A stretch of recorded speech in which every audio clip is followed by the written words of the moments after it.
मालकीन नाही. नको सकते ना. नाही पिणार त्या. आपल्या चाळीतल्या नळाचं पाणी प्यायची सवय नाहीये ना त्यांना.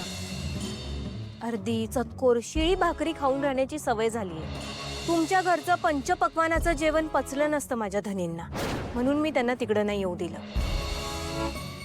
एक मिनिट, मी इथे माझा अपमान करून घ्यायला आलेले नाहीये. मी सुद्धा तुम्हाला इकडे येण्याचं आमंत्रण दिलं नव्हतं.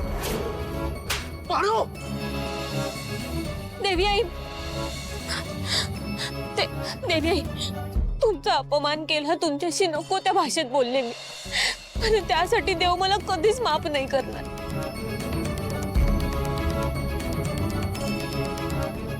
तू कुठं गेली होतीस हे बाहेर जरी सांगितलं नाहीस तरी मला माहिती आहे तू कुठं गेली होतीस.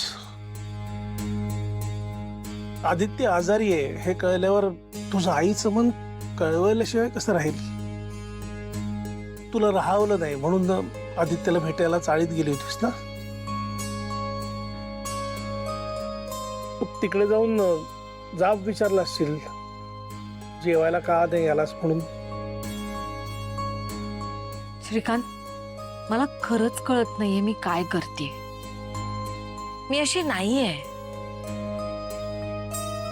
मी जे वागतेय ते चुकीचं वागतेय का असा विचार केला तर असं वाटतं की नाही, एक आई म्हणून मी जे वागतेय ते योग्यच आहे.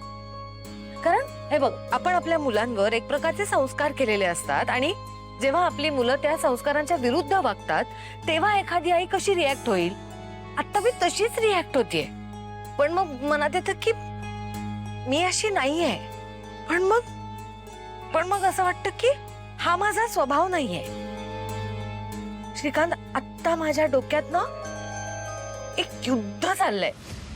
खूप खूप प्रश्न उभे राहिलेत आणि एकाही प्रश्नाचं उत्तर मिळत नाहीये.